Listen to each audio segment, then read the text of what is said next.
town to town, from London to Taiwan. I've been all around the globe trying to protect your soul.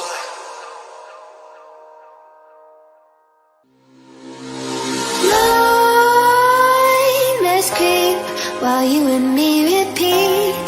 This bittersweet heat is suffocating. I'm waiting and always hesitating. Kryptonite desires set my heart afire. Heart on fire. Set my heart afire.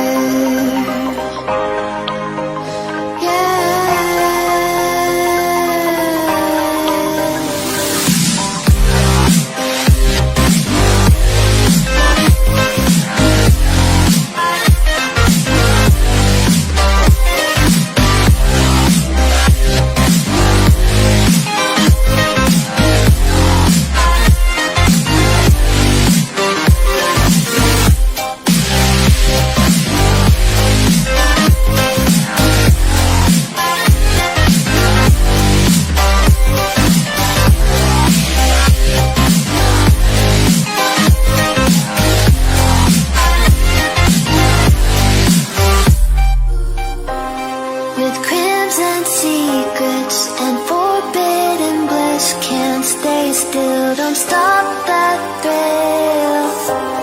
My bones crave your skin. Temptation within. Mistakes ignite the silence. Nightmares creep while you and me repeat. This bittersweet heat is suffocating. I'm waiting and always hesitating. Kryptonite desires set my heart afire. Heart on fire. Set my heart afire.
jack it up.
Feel the waves cut through me, hypnotized by the sounds I'm breathing in. Hold tight, chemicals collide.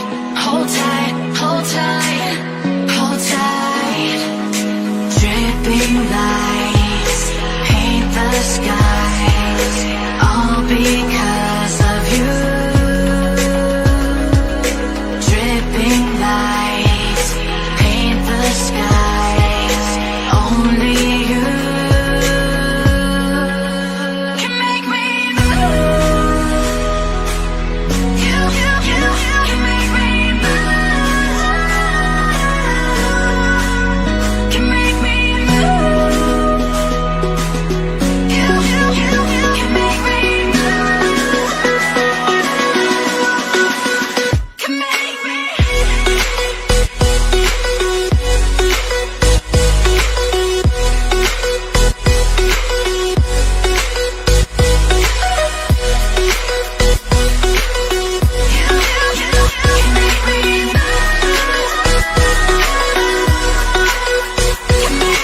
So alive, make it last forever. Stop in time, yeah, I'm surrendering. Hold tight, chemicals collide. Hold tight, hold tight, hold tight. Dripping lights paint the skies, all because of you. Dripping lights paint the skies, only you can make me. Arah langkah mereka awalnya berbeda. Teknologi kecerdasan buatan menyatukannya. Mereka yakin daya saing anak negeri tak kalah dengan bangsa lain. Melalui gagasan-gagasan besar di bidang teknologi, mereka berdiri untuk negeri. Semangat Medi dan Faris dari Noteflux dalam melakukan perubahan sejalan dengan semangat Astra Terpadu untuk Indonesia. Kehilangan cahaya membuatnya meraba-raba, tapi semangatnya untuk maju tetap menyala. Belajar melalui sentuhan, ia bergerak. Bagikan inspirasi dengan caranya sendiri. Semangat Tutus Setiawan dalam melakukan perubahan sejalan dengan semangat Astra Terpadu untuk Indonesia.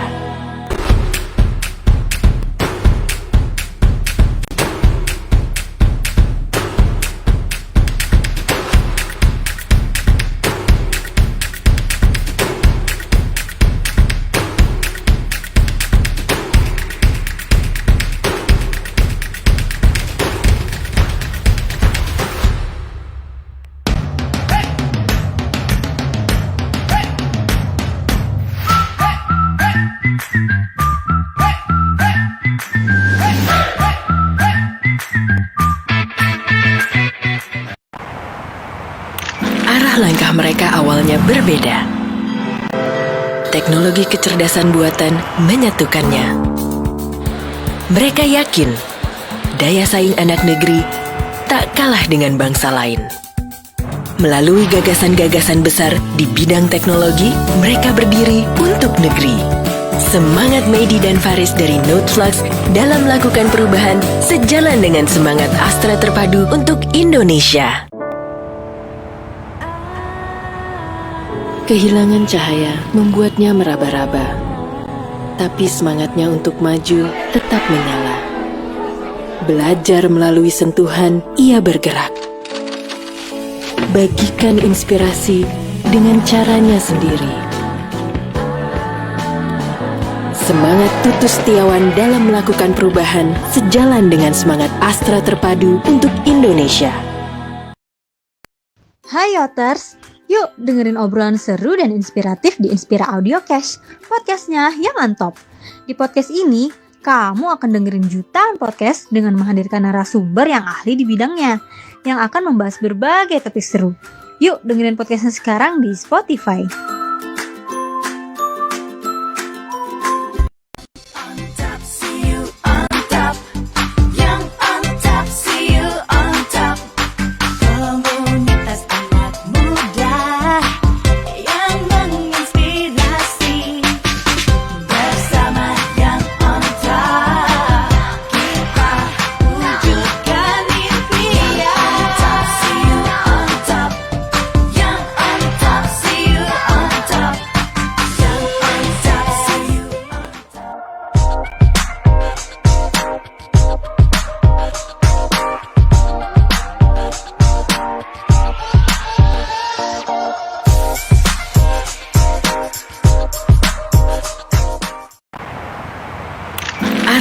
arah mereka awalnya berbeda. Teknologi kecerdasan buatan menyatukannya. Mereka yakin daya saing anak negeri tak kalah dengan bangsa lain. Melalui gagasan-gagasan besar di bidang teknologi, mereka berdiri untuk negeri. Semangat Medi dan Faris dari Noteflux dalam melakukan perubahan sejalan dengan semangat Astra terpadu untuk Indonesia. Kehilangan cahaya membuatnya meraba-raba, tapi semangatnya untuk maju tetap menyala. Belajar melalui sentuhan, ia bergerak. Bagikan inspirasi dengan caranya sendiri. Semangat Tutu Setiawan dalam melakukan perubahan sejalan dengan semangat Astra terpadu untuk Indonesia. It's so great to have you in my life. Make me feel so lucky, yeah.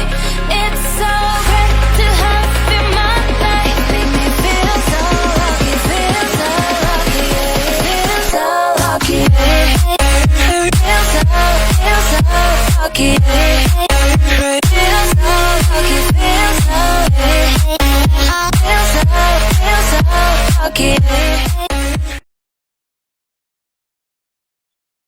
Halo Yoters, apa kabar buat semua teman-teman yang hari ini mungkin ada yang masih lagi libur, ada juga yang sudah bekerja cuma masih WFH, masih work from home, ada yang mungkin sudah masuk ke kantor, ya.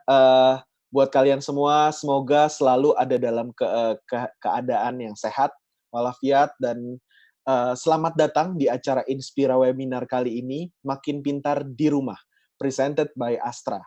Oke, saya Lukas Nawawi yang akan menjadi host kalian untuk sesi kali ini. Jadi dengan mengikuti Inspira Webinar dari kami, ini nggak cuma untuk dapetin ilmu ya teman-teman, tapi kita juga lewat Inspira Webinar ini, kamu juga bisa menunjukkan kepedulian kamu terhadap situasi pandemi COVID-19 ini. Karena dari setiap tiket yang kamu beli, itu udah termasuk donasi untuk melalui Nurani Astra, yang jika kamu ingin berdonasi kembali, silakan berdonasi melalui Nurani Astra seperti yang tertera di running text di bawah ini. Oke, anyway teman-teman, kalian semua udah tahu belum tentang program Satu Indonesia Award?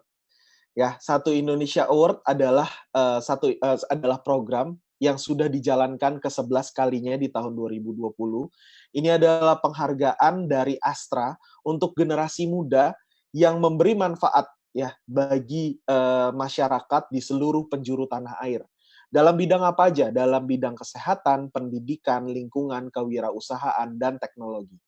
Serta ada tambahan satu kelompok kategori lagi khusus untuk tahun ini, yaitu khusus untuk pejuang tanpa pamrih di masa pandemi COVID-19 ini.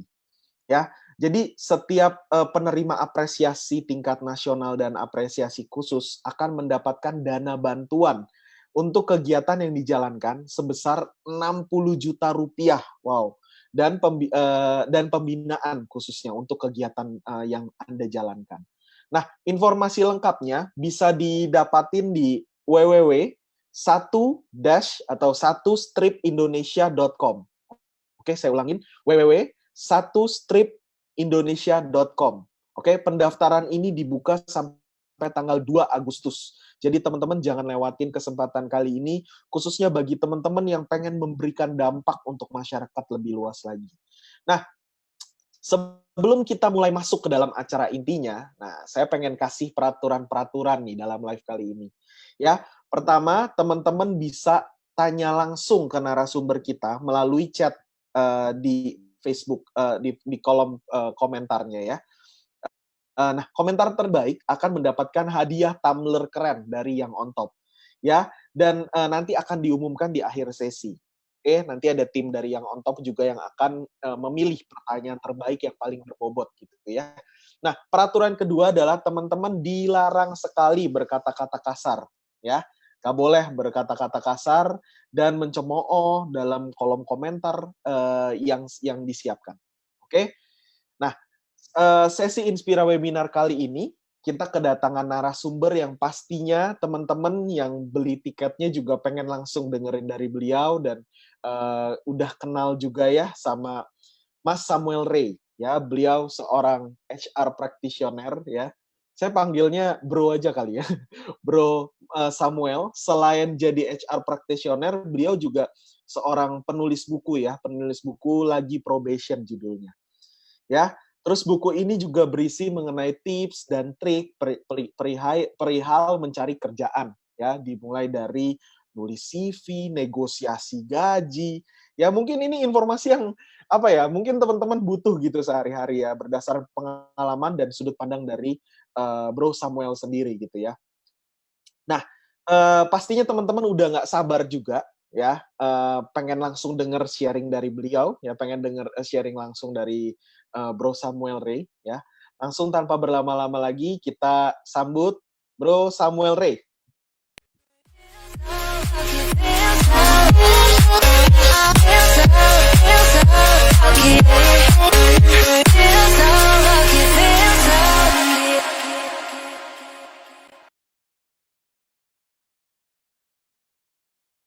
Halo, Mas Halo, Samuel selamat Ray. sore.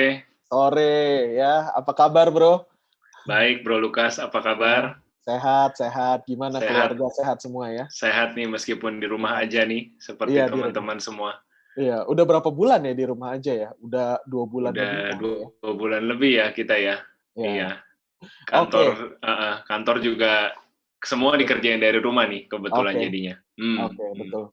Oke, nah kita langsung masuk ke pertanyaan aja ya, karena kan kalau di webinar Inspira Webinar itu harus seru gitu, harus dari awal udah Harus. pertanyaannya seru gitu ya. Siap. Nah, langsung nih, kita untuk masuk ke dunia karir gitu ya, corporate atau mau di startup atau dimanapun gitu ya, kita bicara mengenai skill-nya. Skill apa sih yang dibutuhin, khususnya sebagai fresh graduate gitu ya, bekal apa yang dibutuhin, Mas San? Oke, jadi pertanyaan ini sebenarnya agak zoom in langsung nih Ya. ke skill teknis gitu kan, apa Ya, betul. yang dibutuhin. Jadi cuman sebenarnya gue mau ajak viewer, mau ajak teman-teman untuk zoom out dulu. Sebenarnya kita coba mikirin dulu apa sih yang kita mau achieve dalam perjalanan karir kita. Jadi gue akan quote salah satu buku yang gue suka, penulisnya dari US, namanya Simon Sinek, judul bukunya Start with Why. Nah, Start with Why ini menjelaskan bahwa kita sebagai orang berkarir, atau bahkan sebagai orang produk, sebagai orang marketing, kita harus tahu why di balik produk kita tuh apa dulu gitu. Jadi ilustrasinya misalkan orang pakai Android sama iPhone gitu kan itu pertarungan abadi gitu antara fanboynya Apple sama Android gitu kan.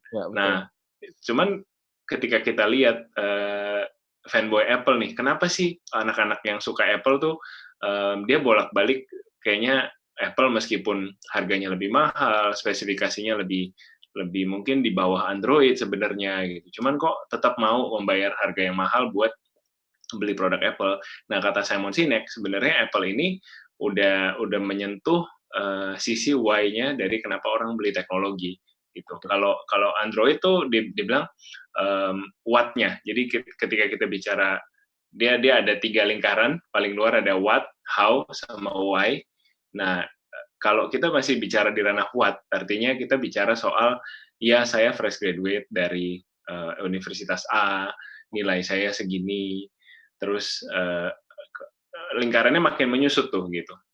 Kemudian how, apa yang saya mau cari sekarang, ke depannya saya mau melamar di perusahaan-perusahaan tipenya seperti ini, industrinya seperti ini. Nah, akhirnya kita akan diminta untuk menjawab sebenarnya kenapa sih kita melamar di perusahaan tersebut. Nah, itu yang sebenarnya teman-teman boleh tuh coba untuk temuin dari sekarang-sekarang, cari tahu kenapa sih kita tuh punya ketertarikan dalam ngelamar ke industri tertentu. Kayak mungkin gue sharing sedikit gitu. Gue dulu waktu mulai berkarir sebagai HR, cerita why yang gue bawa adalah gue suka anak-anak.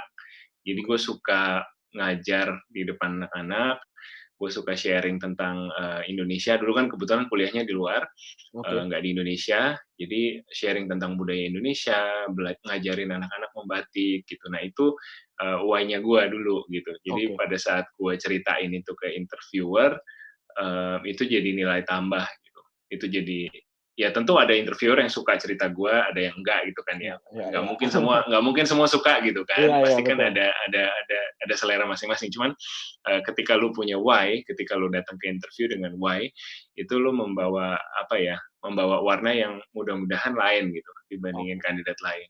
Paling obrolan tuh jadi istilahnya nggak ngalir ketika kandidat ditanya, kamu kenapa mau kerja di sini? Terus dia nggak bisa cerita gitu. Nah itu ya kan lu sebagai bisnis salah satu lu bisnis owner kan ya, maksudnya pasti ngerasa gitu kan ketika interview seseorang nggak ada drive-nya, terus nggak ada why-nya dia kenapa mau masuk ke perusahaan lu, kan pasti dibandingkan dengan yang ada story, ada backstory-nya kan lebih menarik gitu kan. Setuju. Kayak gitu. Instead of skill, berarti sebenarnya yang harus dibekali atau dipunyain oleh setiap fresh graduate atau siapapun yang mau ngelamar kerja atau masuk ke satu industri, sebenarnya malahan bukan skill-nya itu sendiri. Oke, skill penting, tapi apa yang ngedrive lu mau masuk ke industri tersebut, sebenarnya itu yang jauh lebih penting gitu ya, bro ya? Betul. Gue tambahin dikit ya. Jadi menurut gue skill itu sesuatu yang kita bisa pelajari dengan jam terbang. Jadi skill di sini kita bicara skill interview, skill bikin CV gitu kan. Itu bukan sesuatu yang nggak usah dikhawatirkan lah. Maksudnya lu beli buku gue, jualan dikit, beli buku gue terus praktekin apa yang ada di dalam, udah selesai gitu. Cuman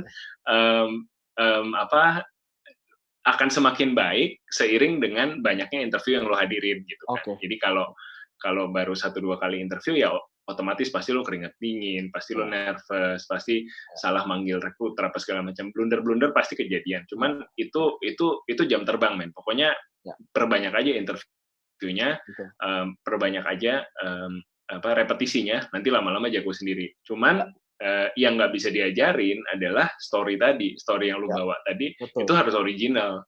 Lu nggak bisa copy story gue, karena gue Samuel, journey hidupnya adalah journey hidupnya Samuel, journey hidupnya Lukas pasti lain lagi, journey hidupnya lu pasti lain lagi. Jadi seseorang yang bisa menceritakan why-nya dia, kenapa dia ada di ruang interview itu, duduk bersama lu hari itu akan jadi kandidat yang lebih menarik. Setuju. Setuju nggak? Iya kan? Setuju banget. Gue juga kalau interview orang, gue nggak bertanya pertanyaan yang kemampuan lah apa segala macam, tapi gue lebih pengen tahu passion lu benar-benar di bidang itu atau enggak. Maksudnya begitu kali ya. Bro. Bisa. Secara topik kan kita lagi mau bahas corporate versus startup, ya mana yang lebih baik gitu kan ya topiknya kan ya. Nah, kita sebelum ngomongin topik utama yang ke sana, kita bahas mengenai perbedaan mendasarnya dulu deh. Secara budaya gitu ya, budaya kerja di korporasi atau corporate sama di startup, secara budaya apakah beda jauh gitu kalau di mata lu sebagai HR ya? Apakah benar-benar beda jauh atau sebenarnya ada persamaannya tapi gimana gitu? Menurut pandangan lu sendiri gimana, bro?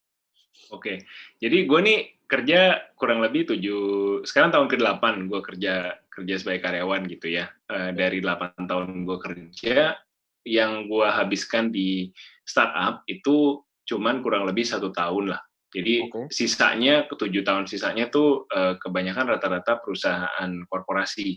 Jadi buat mungkin udah pada tahu juga, gue kebanyakan gue kebanyakan bekerja di industri perbankan, industri asuransi. Baru sekitar tahun 2018 tuh gue pernah kerja di salah satu perusahaan fintech 1 tahun doang. Jadi mungkin apa yang gue sampaikan agak bias ya gitu, karena gue obviously lebih lama kerjanya di corporate. Gitu. Cuman ini observasi gue. Jadi secara culture emang corporate itu istilahnya kita masuk corporate tuh udah ada kotaknya masing-masing gitu. Jadi ketika gue jadi orang HR, di dalam HR-nya sendiri pun gue udah dikotakin bahwa gue adalah, misalkan gue orang training. Jadi orang training kan otomatis nggak ngurusin rekrutmen, atau nggak ngurusin HR kan ada misalkan tindakan disipliner mencat karyawan gitu. Gue nggak ngurusin itu. Jadi yang gue urusin lebih banyak bagian trainingnya, ngurusin training. Kita punya training center, ada karyawan baru, dikasih pelatihan, bikin orientasi, bikin modul segala macam. Jadi bener-bener gue kayak dipasangin kacamata kuda untuk ya udah fokus aja kerjain training gitu. Nah, sedangkan pada saat gue ada di startup itu kan namanya startup gitu kan, baru dimulai gitu. Artinya startup itu aja kan ya kita baru mulai nih gitu. Biasanya umurnya masih muda-muda, perusahaannya baru mungkin 2 tahun, 3 tahun. Terus timnya juga masih kecil. Jadi tim yang kecil mungkin cuman belasan orang harus ngurusin segala macam. Jadi kadang pekerjaan HR pun jadi gue tuh bisa ngerasain macam-macam. Culture-nya adalah pokoknya lu harus mau tahu gitu kerjaan orang apa, dan lu harus mau bantu, lu harus mau support kerjaan teammate lu. Nggak bisa bilang ini bukan kotak gue atau ini bukan specialty gue. Orang taunya oh Samuel HRD berarti dia ngerti ujung ke ujung, dia bisa rekrut, bisa training, bisa mecat juga gitu, bisa promosi orang juga. Jadi culture-nya mungkin kayak gitu ya bedanya. Lebih ke either lu di kotak-kotakin di corporate atau lu terbuka, lu bebas belajar di startup gitu. Betul.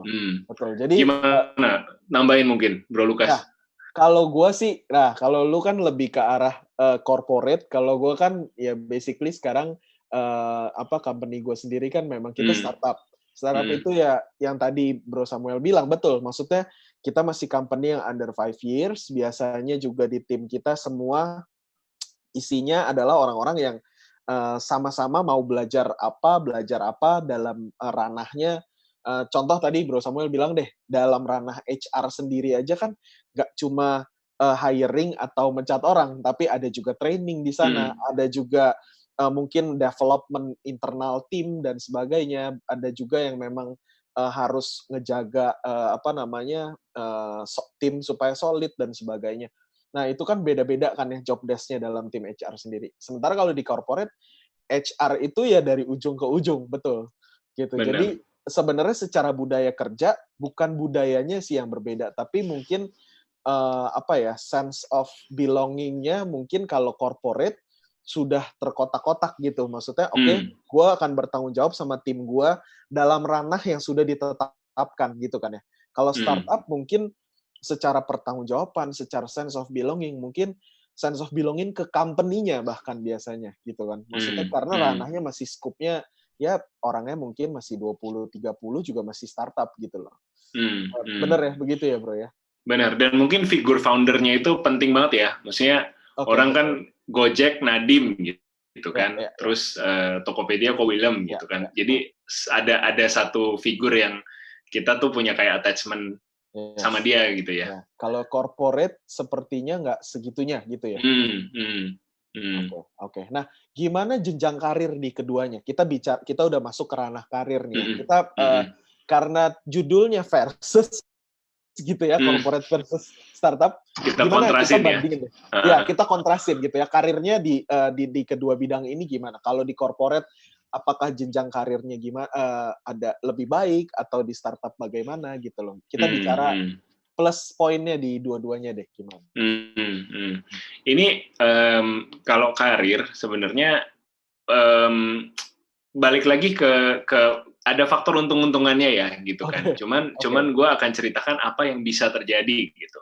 Jadi kalau di startup tempat gue dulu nih yang gue sempat kerja 1 tahun itu, gue ngelihat karir di situ kalau seseorang benar-benar bagus, maka promosi itu bisa terjadi. Kalau di corporate kan kita bicara promosi mungkin 3 tahun sekali atau 5 tahun sekali. Promosi itu bisa setahun 2 kali. Kalau di startup bisa setahun 3 kali. Jadi benar-benar eksponensial gitu. Perubahan karirnya bisa benar-benar dari yang kamu staff jadi asisten VP dalam waktu setahun tuh sangat mungkin terjadi gitu. Betul. Gitu. Itu sih kalau dari sisi karir. Kalau dari corporate kan kita masih lihat maksudnya agak lebih tertib lah gitu performance manajemennya. Jadi dari sisi HR kita ada istilah performance management. Jadi tiap tahun kita lakukan peer review, kita lakukan feedback review buat seluruh staff. Nanti ada jatahnya tuh gitu. Tiap tahun tiap unit boleh promosi berapa orang. Promosinya juga ada budgetnya segala macam. Jadi udah lebih ada sistemnya lah gitu. Kalau startup kan kadang karena belum ada sistem jadi kuat-kuatan gitu kan. Kuat-kuatan bos marketing sama bos sales nih. Enggak, gue mau promosiin si Budi bagus banget, bla bla bla bla bla bla. Ya lebih kuat bosnya dia, ya udah dikasih promosi 2 kali gitu. Jadi dari sisi HR kita ngelihat karena emang belum ada sistemnya gitu kan, karena emang belum ada performance management system yang transparan, jadi terkadang untung-untungan juga gitu. Apakah bagus, apakah jelek, ya jadinya ini nih, kembali lagi ke gimana kita nyikapinnya gitu kan. Tergantung masing-masing orang. Makanya. Ya, betul. Tergantung kayak, kalau orang oportunis kan dia ngelihat, di sini gue bisa promosi 3 kali dalam setahun, oke, sikat gitu. Gue akan pepet manajer yang ini, gue akan segala maunya dia gue turutin segala macam. Pokoknya gue promosi. Itu juga bisa kan. Iya, mungkin kalau di startup bisa secepat itu mungkin karena we work closely gitu kali ya. Mungkin kayak karena deket kerjanya, terus udah gitu itu tadi dari ujung ke ujung dikerjain semua, kita bisa lihat semua, maksudnya performance-nya serapid apa gitu perkembangannya atau potensinya gitu. Jadi mungkin yang tadi Bro bilang benar gitu, karena kalau di startup cepet gitu kan gerakannya dan kita bisa pantau langsung gitu. Kalau di corporate mungkin karena organisasinya besar, jadi butuh komprehensif banget untuk penilaian kenaikan dan sebagainya gitu kali ya. Benar. Nah, kita sambil jawabin pertanyaan aja ya. Boleh. Sambil ya. Karena kan tadi kan kita bilang kalau pertanyaan yang menarik atau pertanyaan yang paling keren gitu ya, dapat hadiah nih dari yang on top. Ini ada satu pertanyaan. Kalau kita mau internship gitu ya, ini berhubungan sama topik discussion yang lagi jalan tadi. Kalau ada internship, mending milih ke startup atau corporate? Ini dari Anindita Cahya. Oke. Kalau untuk internship menurut gua, internship itu kan biasanya kita punya time window yang terbatas gitu kan. Sebentar, 2 bulan doang atau 3 bulan, terus harus ngikutin timingnya kampus gitu kan. Biasanya sih yang lebih fleksibel tuh biasanya startup. Jadi mereka mau terima karyawan baru tengah tahun atau akhir tahun juga bisa.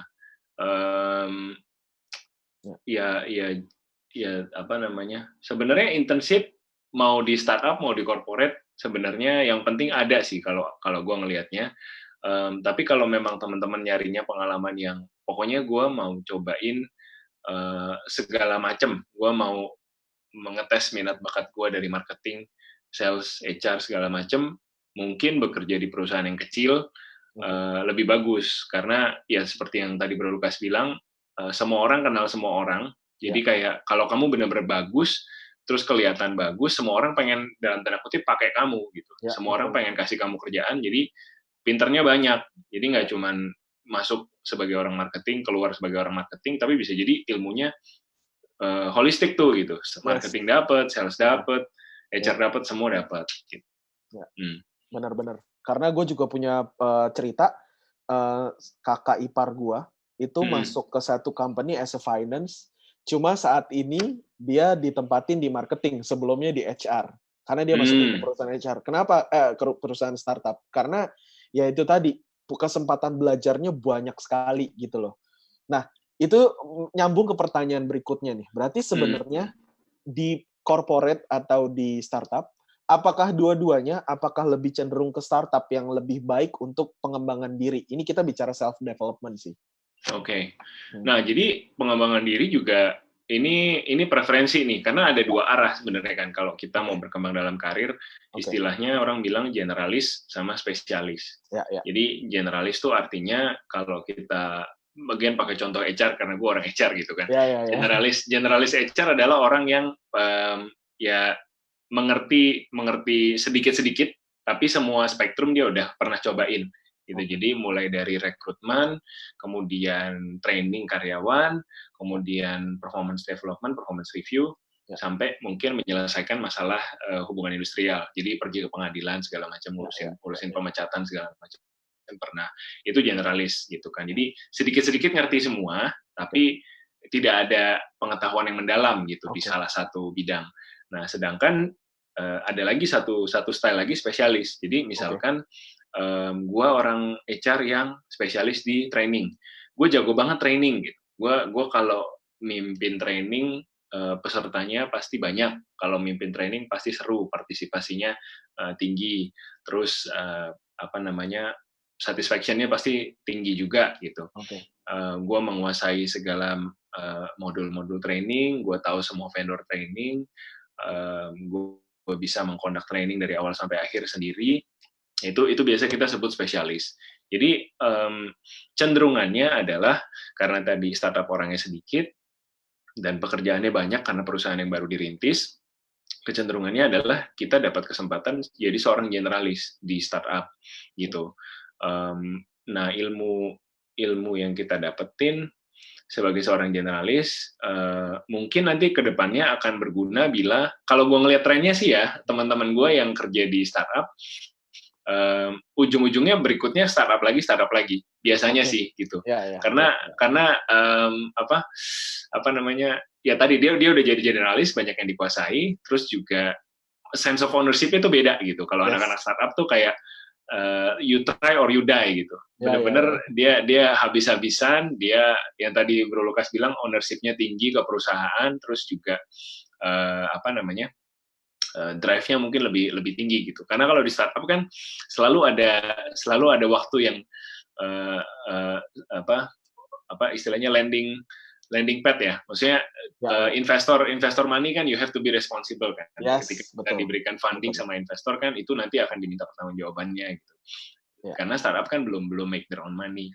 Jadi nah tapi itu topik bisnis lah, lain lagi. Jadi maksudnya balik lagi ke tadi karir generalis ya itu gitu kan. Nah sedangkan kalau teman-teman ada di spesialis spektrum, kemungkinan untuk mempursue jalur spesialis di corporate itu lebih mungkin, karena biasanya corporate itu kan sudah lebih besar, karyawannya lebih banyak, bisa kadang ratusan ribuan. Jadi dari kebutuhan HR aja deh, gue pakai contoh HR lagi, kebutuhan HR-nya juga udah lebih banyak gitu, udah lebih terstruktur, terspesialisasi. Jadi seorang yang butuh training untuk misalkan kebutuhan training untuk tim sales akan berbeda dengan kebutuhan training untuk tim operation, akan berbeda untuk kebutuhan trainingnya tim IT. Jadi semua itu ada spesialisasinya sendiri-sendiri, dan menjadi seorang spesialis training bisa belajar banyak dari kebutuhan training yang berbeda-beda dari tiap business unit gitu sih.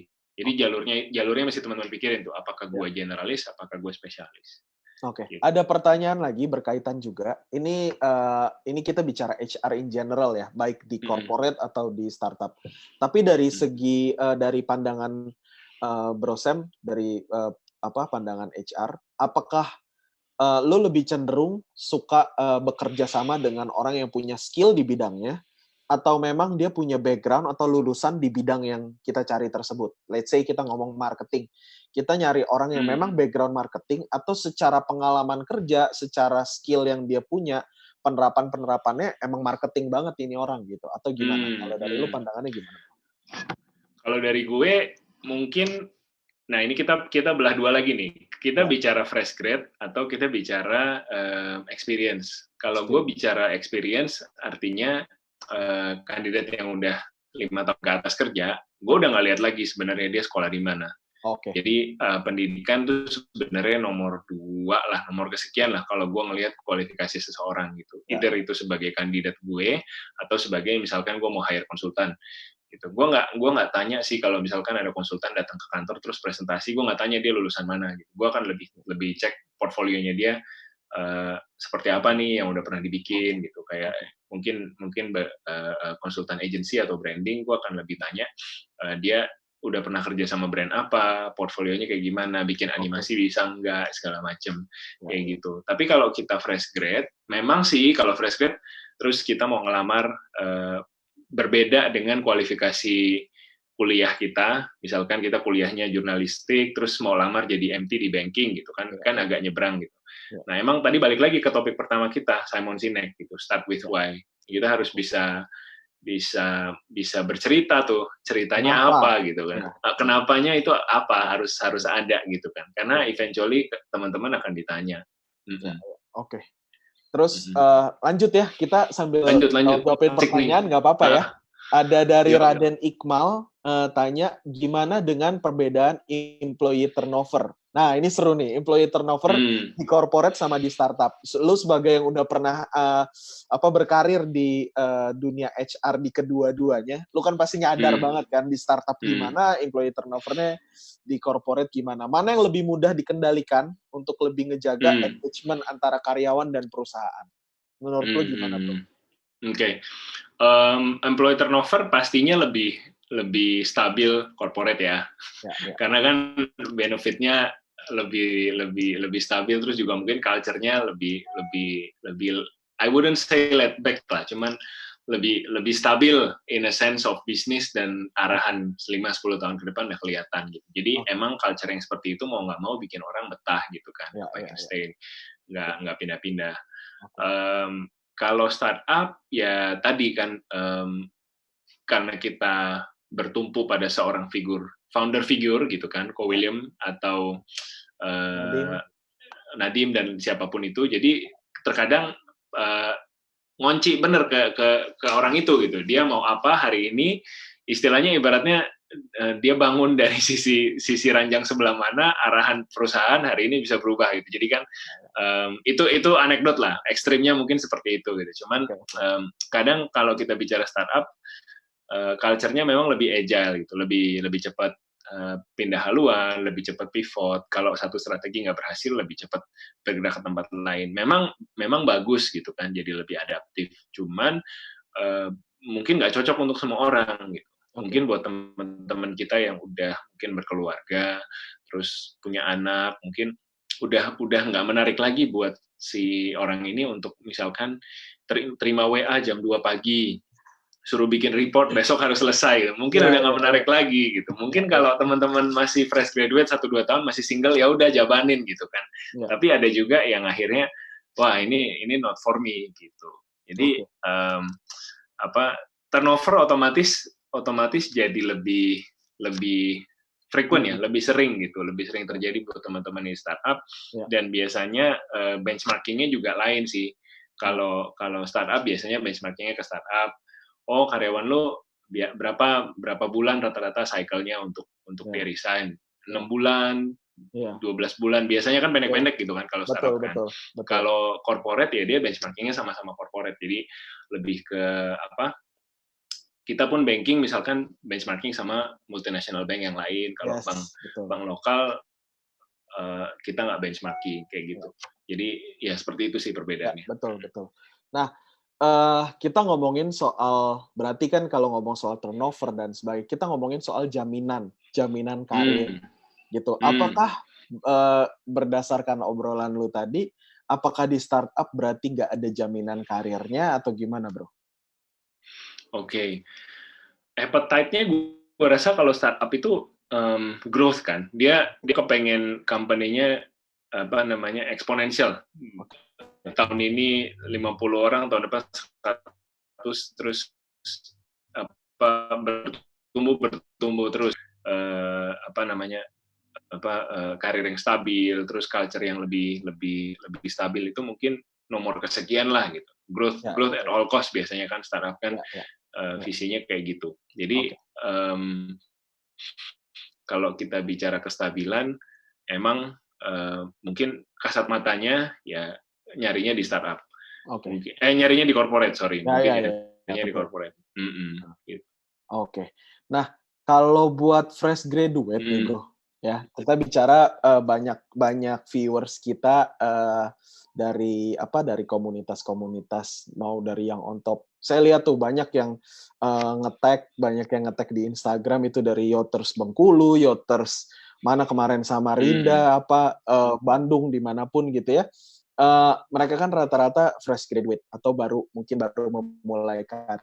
karirnya. Menurut lo mulai di mana yang lebih tepat gitu, atau serunya di mana gitu untuk start corporate atau di startup? Walaupun gue tau jawaban lo pasti start with why gitu ya bro. Iya. Nggak ketebak ya. Jadi ya ini sih tadi kan kalau berdasarkan teman-teman gue lah, lingkaran gue yang anak startup, biasanya tuh lanjutnya ke startup lagi, gitu. Beberapa yang mungkin di tengah jalan dia mau berubah haluan, kadang-kadang ada yang jadi kayak misalkan ada bank besar dia mau bikin semacam startup incubation unitnya gitu. Nah, biasanya mereka ngambil anak-anak startup gitu. Kadang-kadang itu juga terjadi. Jadi pivot karir dari startup ke corporate bisa aja terjadi juga gitu tengah jalan. Tapi most of the time tempat lo mulai adalah tempat lo akan promosi dan melanjutkan karir lo gitu. Jadi ya biasanya sih kalau udah anak startup gitu. Kalau udah anak corporate ya corporate. Gitu. Jadi pikirin juga mungkin tadi selain start with why tadi minat dan bakat kan. Minatnya kemana, bakatnya apa gitu. Punya minat untuk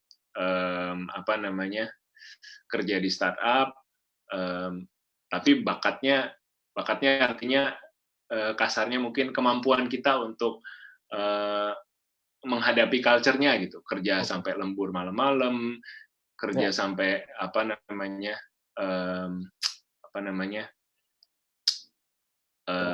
kerja deadline dan lain sebagainya itu ada nggak di kemampuan kita gitu. Jadi minat dan bakatnya itu harus ini sih. Sebenarnya berarti balik lagi intinya bukan kita pikirin mana lebih bagus untuk mulai dan sebagainya, tapi kita kenal dulu diri kita sendiri, betul nggak sih? Kita kenal dulu kita tuh mau merintis ke arah mana. Jadi kalau memang kita ini memang lebih secara skill, secara memang minat bakat kita itu lebih ke arah yang terstruktur, benar-benar partnya udah jelas dan sebagainya, then go ahead to corporate gitu ya. Tapi kalau memang kita pengen explore, memang kita ini tipikal orang yang challenger gitu istilahnya, pengen terus nantang diri, cari tahu lebih bagus lagi, ya mungkin di startup budayanya kurang lebih mungkin cocok gitu ya. Betul. Jadi balik lagi tergantung kita kenal atau enggak diri kita gitu ya. Iya. Okay. Apa yang mau kita kejar nih gitu kan. Balik lagi kan perjalanan karir itu kan masing-masing gitu kan, personal. Ya. Nah, kita ngomongin soal balik lagi ke ranah lo HR gitu ya. Kita ada pertanyaan juga nih dari teman-teman viewers di sini. Boleh nggak lu kasih bocoran dari Erinintiani Sabrina ya? Boleh nggak nih kasih bocoran bro? Sebagai orang yang bergelut di bidang HR model, HR model pertanyaan pamungkas apa yang biasa jadi kunci untuk perusahaan startup menerima karyawan gitu bro? Oke. Kalau startup tuh dengar sih sukanya pakai pertanyaan apa sih istilahnya yang ngasih semacam case study gitu. Jadi misalkan jika coba perhitungkan kira-kira berapa botol Coca-Cola yang diminum di Jakarta setiap hari. Kayak gitu, atau yang menghitung gitu loh. Jadi kayak logical question yang sebenarnya jawabannya nggak mungkin lo tahu, cuman sengaja dibikin lo nggak siap supaya perusahaan bisa ngelihat ini orangnya bisa think on his feet apa enggak. Jadi kayak ditembak langsung bisa jawab, kasih jawaban yang logis atau enggak gitu. Jadi mungkin kalau bisa dipersiapkan pertanyaan-pertanyaan yang kayak gitu, banyak kok, itu bisa di Google startup interview question atau Google interview question, biasanya banyak yang keluar. Sebenarnya nggak ada, kuncinya adalah nggak ada jawaban benar, nggak ada jawaban salah, cuman kembali lagi ke logika kita jalan nggak, reaksi kita gimana gitu kan. Kan startup kan tadi yang lo bilang semua orang bekerja begitu dekat, semua orang udah kayak keluarga gitu kan. Jadi mereka pun sangat selektif untuk memilih orang masuk ke dalam. Jadi kadang-kadang yang dicari bukan serta-merta skill-nya, tapi chemistry cara berpikir gitu kan. Itu yang kadang-kadang lebih penting gitu buat teman-teman Setuju. startup. Jadi pertanyaan logika kayak gitu mungkin banyak latihan boleh tuh. Ya, betul. Heeh. Gue pernah kemarin itu diceritain sama teman gue yang masuk ke salah satu perusahaan startup yang gede banget, ya, yang CEO-nya sekarang udah jadi menteri. Oke. Ya, iya dikasih pertanyaannya sama tuh kayak gitu. Coba hitung berapa jumlah pesawat terbang yang melintas di Amerika setiap harinya. Jadi kayak lu dikasih pertanyaan begitu, cuma lu kan jadi ngejawabnya kan pakai logik kan jadinya kan. Anggap lu berarti Amerika ada berapa states di sana, states di situ masing-masing taruhlah satu states ada dua atau tiga lapangan terbang, terus berapa pesawat per jam dan sebagainya, hitung-hitung jadi keluar angkanya. Akhirnya yang mau dilihat bukan lebih ke arah jawabannya benar atau salah, betul tadi yang tadi lu bilang, tapi logik lu gimana? Itu satu. Yang kedua, gimana lu meresponnya? Lu kaget, panik, terus udah gitu lu jadi nggak bisa jawab apa gimana gitu. Karena yang tadi lu bilang, startup kan secara behavior bener-bener luas banget yang dikerjain, broad banget gitu. Iya. Setuju banget. Ya. Mungkin terjawab tuh ya pertanyaannya. Kalau mau masuk startup, berarti pertanyaan pamungkasnya adalah pertanyaan sebenarnya jawabannya nggak ada jawabannya. Nggak ada yang tahu. Karena kebanyakan mengerjakan produk-produk yang baru juga kan, nggak ada yang tahu produknya gitu. Ya. Nah, ini dilanjut sama pertanyaan berikutnya dari Jihad Trisakti.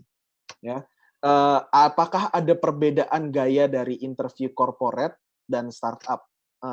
Lalu yang harus diperhatikan fresh graduate apa dalam mungkin di kedua-duanya gitu ya. Maksudnya kalau tadi ada pertanyaan pamungkasnya apa, kalau ini mungkin pertanyaannya gaya interviewnya apakah beda gitu. Sebenarnya nggak usah startup sama corporate, di dalam corporate pun tiap recruiter pasti gayanya masing-masing lain-lain gitu. Betul. Jadi buat gue kalau kita interview itu ibaratkan aja dengan kita pergi kencan, cari pacar nih gitu kan. Tiap orang yang kita deketin gitu kan pasti dia punya preferensi masing-masing, dia punya gaya masing-masing. Kalau buat gue benang merahnya adalah lu bisa nggak bikin recruiter itu nyaman sama lu. Jadi kalau gue ukurannya ketawa. Jadi rekruternya bisa ketawa sama gue aman tuh. Jadi sebisa mungkin gue akan coba bangun chemistry sampai kita bisa ya exchange jokes gitulah, nyaman sama gue sampai bisa ketawa.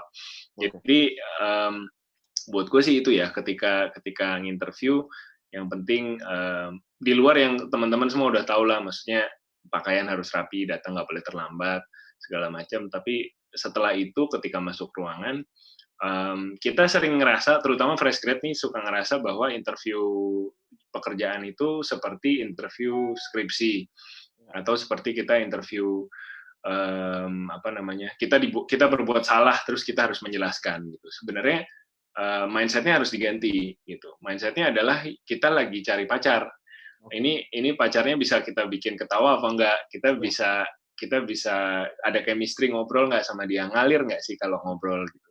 Jadi sebenarnya itu lebih penting karena apa yang akan terjadi setelah interview, si recruiter ini akan menjual teman-teman ke usernya dia. Nanti akan ada interview kedua, ketiga gitu kan. Nah, kalau teman-teman tegang, terus tidak bisa menjawab dengan lancar, terus kelihatannya grogi sepanjang acara, jadi itu yang akhirnya ketika recruiter mau jual, dia mau jual apa gitu. Kamu tidak jadi kandidat yang memorable buat dia gitu. Jadi lebih penting sebenarnya bangun chemistry sih dibandingkan yang lain-lain gitu. Menceritakan achievement dan lain sebagainya memang penting, cuman nomor satu sebenarnya bikin rekruternya ngerasa nyaman, karena dia kan juga stranger kan, baru ketemu teman-teman kan di hari itu juga gitu. Bisa aja dia grogi juga gitu. Jadi bikin dua-dua pihak merasa nyaman, baru ngobrol apa adanya. Sebenarnya itu yang paling penting. Psychological sekali berarti ya sebenarnya proses interview itu ya. Buat gue sih gitu ya, karena gue nggak pernah percaya bahwa ada satu formula yang cocok gitu buat interview. Kamu harus A tambah B tambah C maka hasilnya D. Kan manusia kan, kita kan ya tiap orang pendekatannya beda-beda gitu. Jadi ketika gue ditanya gimana caranya, apa yang kurang dari saya ketika saya interview, saya harus gimana ya, sebenarnya jawabannya adalah jam terbang yang tadi kita udah bahas di awal. Semakin sering lu pergi interview, semakin akan keluar warna lu gitu. Dan warnanya Lukas beda dengan warnanya Samuel, dan warnanya Yoters lain masing-masing pasti lain-lain. Jadi it's okay to be different, to be misalkan lu orangnya direct, atau lu orangnya lucu, atau lu orangnya agak melankolis, diam-diam ya udah Keluarin aja.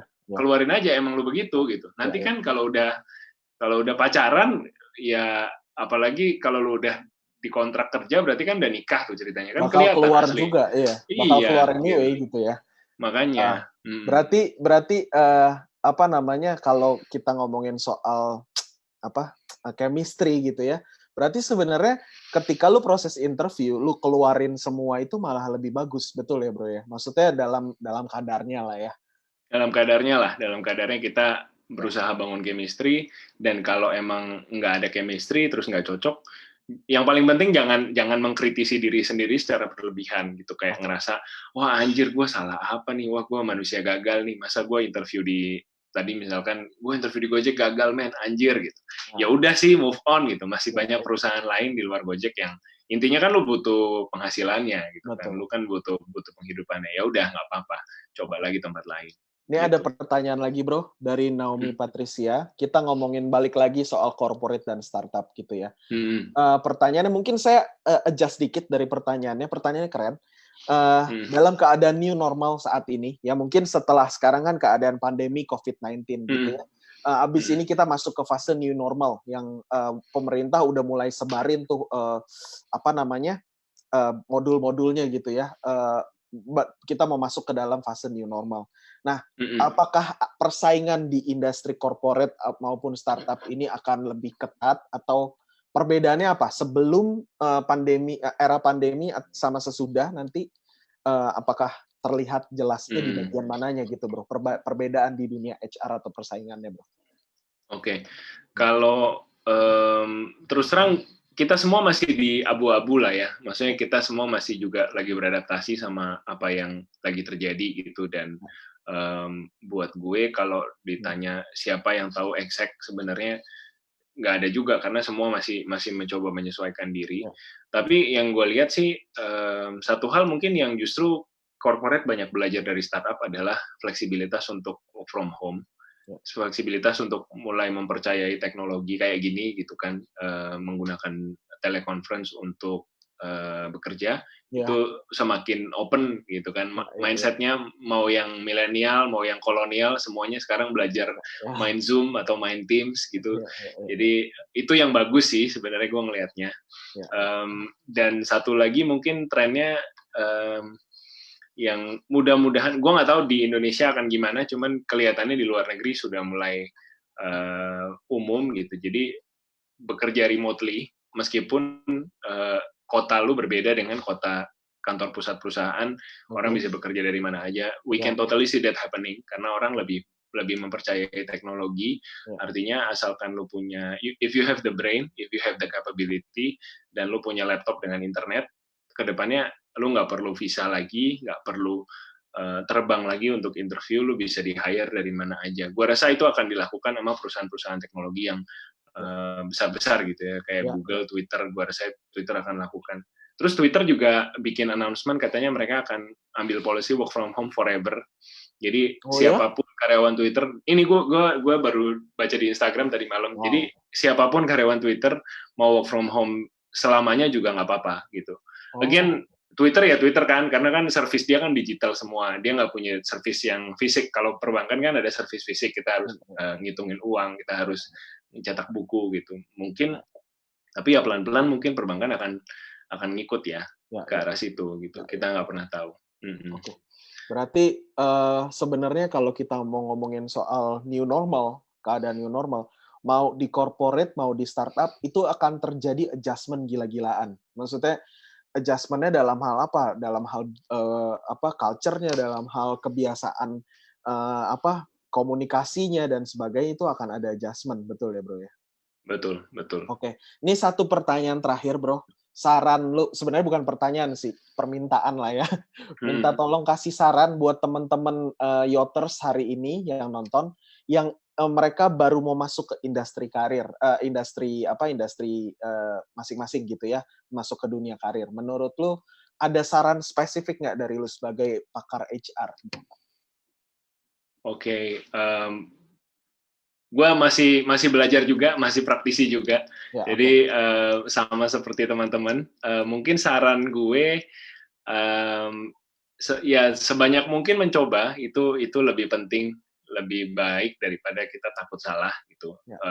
Kita nggak perlu kritisi diri sendiri berlebihan, tapi terus mencoba. Repetisi itu lebih penting daripada berbanyak-banyak berstrategi. Kalau kelamaan mikir juga nggak gerak-gerak, nanti nggak ada hasilnya. Jadi buat teman-teman, coba terus aja, lakukan terus, lamar kerja, mau situasi sulit seperti apapun saat ini, pokoknya tetap mencoba, pasti suatu hari ada hasilnya. Oke. Ya, terakhir dari Mas Sam, mungkin ada top words yang mau disampaikan ke teman-teman penonton. Silakan. Oke. Top words-nya dari gue, instead of kita memikirkan startup atau corporate, penting juga untuk mikirkan berapa lama teman-teman menganggur setelah lulus kuliah. Lebih baik lebih cepat bekerja lebih baik. Jadi usahakan startup atau corporate, apapun pilihan teman-teman, lekas-lekas lamar kerja dan cepat dapatkan pekerjaan untuk kehidupan sendiri maupun keluarga yang lebih baik. Thank you. Oke, terima kasih Bro Sam. Sampai ketemu lagi di lain kesempatan. Nanti kita bisa kabar-kabaran, siapa tahu ada kolaborasi lebih lanjut gitu ya. Pastinya. Oke, terima kasih. Bye-bye. Thank you, Bro Lucas. Thank you semuanya. Bye-bye. Thank you. Oke. Nggak berasa ya, kita udah ada di penghujung acara gitu ya. Terima kasih sekali lagi buat Bro Sam, buat sharing-sharingnya hari ini. Ya, sangat amat insightful gitu ya buat kita semua ya. Nah, kalian semua pasti penasaran juga kan, siapa yang menang buat dapat hadiah tumbler keren dari Yang On Top gitu ya. Nah, pemenangnya adalah, siapa nih? Oke, pemenangnya adalah Jihad Trisakti. Weh, selamat. Trisakti ya, Jihad Trisakti, betul. Oke, nanti pemenangnya boleh hubungin tim Yang On Top, akan dihubungi ya nanti sama tim Yang On Top setelah ini, jadi stay tune di sana. Nah, terus sebelum saya tutup juga, saya mau ngingetin sekali lagi buat teman-teman, jangan lupa ya buat daftar Satu Indonesia Award. Ya, Satu Indonesia Award yang ke-11 tahun 2020 adalah penghargaan yang memang disiapkan Astra untuk generasi muda yang memberikan dampak gitu ya, memberikan manfaat untuk masyarakat di seluruh penjuru tanah air dalam bidang kesehatan, pendidikan, lingkungan, kewirausahaan, teknologi, dan ada tambahan satu lagi itu untuk yang pejuang tanpa pamrih untuk masa pandemi COVID-19 ini. Nah, setiap penerima apresiasi tingkat nasional dan apresiasi khusus ini juga akan dapetin dana bantuan sebesar 60 juta rupiah dan pembinaan dalam masa kegiatannya. Nah, informasi lebih lanjutnya bisa coba cek di www.satuindonesia.com, www.satu-indonesia.com gitu ya. Nah, pendaftarannya ini dibuka sampai tanggal 2 Agustus 2020.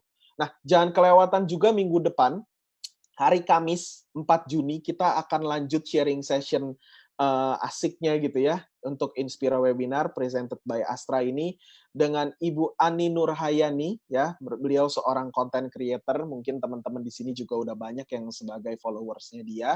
Saya juga udah nggak sabar pengen ikutan belajar sama dia gitu ya. Nah, buat yang pengen daftar tinggal buka aja di yangontop.com/webinar ya, baca yangontop.com/webinar ya, langsung aja daftar di sana. Karena dengan Anda membeli tiket, sebenarnya Anda sudah ikutan di program program berbaginya dari Astra dan Yang On Top. Oke, akhir kata dari saya Lukas Nawawi undur diri. Terima kasih. See you on top. Arah langkah mereka awalnya berbeda. Teknologi kecerdasan buatan menyatukannya. Mereka yakin daya saing anak negeri tak kalah dengan bangsa lain.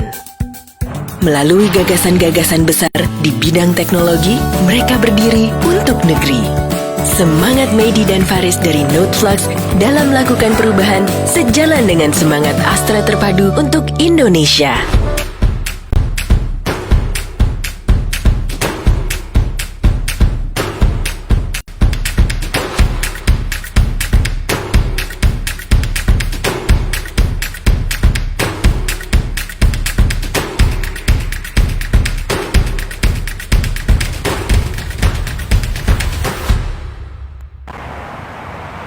Arah langkah mereka awalnya berbeda. Teknologi kecerdasan buatan menyatukannya. Mereka yakin daya saing anak negeri tak kalah dengan bangsa lain. Melalui gagasan-gagasan besar di bidang teknologi, mereka berdiri untuk negeri. Semangat Medi dan Faris dari Noteflux dalam melakukan perubahan sejalan dengan semangat Astra Terpadu untuk Indonesia. Kehilangan cahaya membuatnya meraba-raba, tapi semangatnya untuk maju tetap menyala. Belajar melalui sentuhan, ia bergerak. Bagikan inspirasi dengan caranya sendiri. Semangat Tutu Setiawan dalam melakukan perubahan sejalan dengan semangat Astra Terpadu untuk Indonesia.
mereka awalnya berbeda.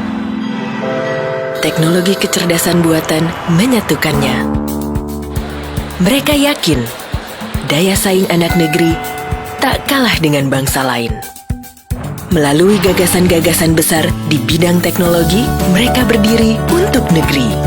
Semangat Medi dan Faris dari Noteflux dalam melakukan perubahan sejalan dengan semangat Astra Terpadu untuk Indonesia. Kehilangan cahaya membuatnya meraba-raba, tapi semangatnya untuk maju tetap menyala. Belajar melalui sentuhan, ia bergerak. Bagikan inspirasi dengan caranya sendiri. Semangat Tutus Setiawan dalam melakukan perubahan sejalan dengan semangat Astra Terpadu untuk Indonesia.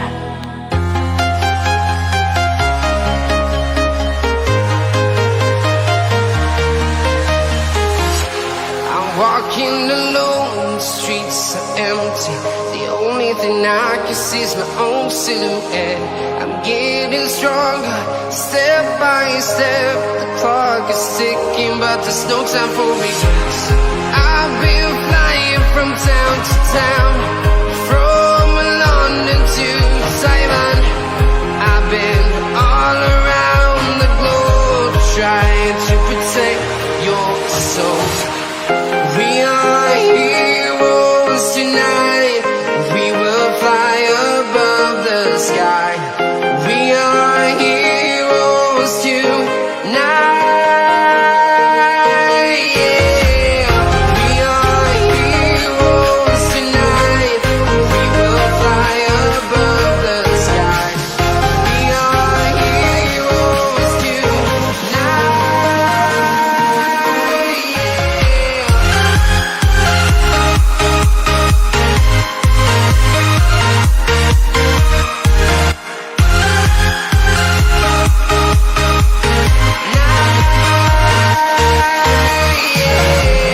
Feel like a dynamite, ready to explode right up in the sky.